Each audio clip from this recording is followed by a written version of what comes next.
Let me ask you a question. What makes a racing game? Is it the numerous cars that are offered?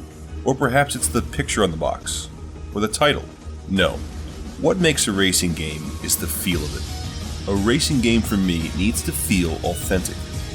Where the idea isn't just to go as fast as possible and bump and slam your way around every turn.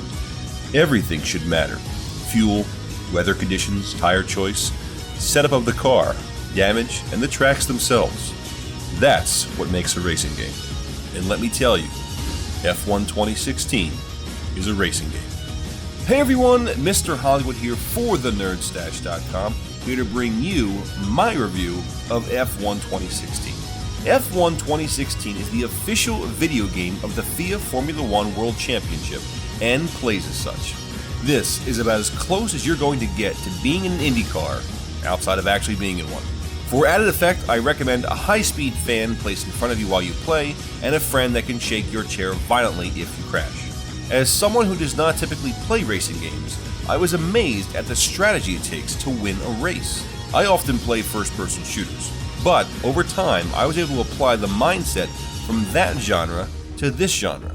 Once I did, I began to have a white-knuckled, palm-sweating blast playing through F1. When I first loaded up F1 2016, I just started a quick match to get an idea of how the game played.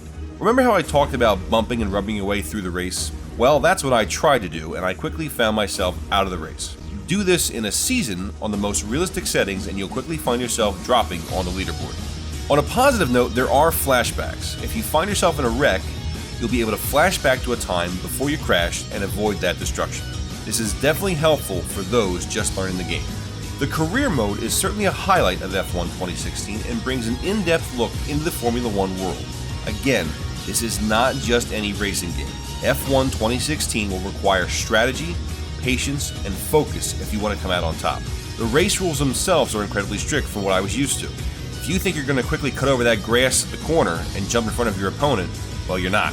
Well, you can, but chances are you're going to be forced to give up that position or you'll be awarded a drive-through penalty. If you don't abide, then you are disqualified. During your career, you'll also have to learn to set up your car based on your playstyle. I typically drive the car very hard and opt for lower durability tires. In turn, however, that means I'll be making more pit stops where I can lose precious time. F1 2016 also allows you to use your headset to communicate with your pit crew. I highly recommend using this feature. You can use the controller to communicate with the pit crew, but this often distracts you from the race. The pit crew will also reach out to you with very useful information such as weather updates. If the rain hits, trust me when I say you'll want to listen to the pit crew and head in to switch your tires. Your crew will also inform you when the DRS system is available, that's drag reduction system. This is especially useful for getting in front of opponents on the straightaways. You can also find out the time gap between the cars in both in the front and the rear, as well as your teammate's position. A multiplayer option is also available where you will find yourself competing with real-life drivers over a season. In one session I played, the rules were a bit more forgiving than the game. Damage was turned off, but collisions were still on. Essentially, your car wouldn't break apart to where you'd fail out of the race, but you could easily get spun out and find yourself in last place. Getting into first can be an extensive process given the rules and the car setup.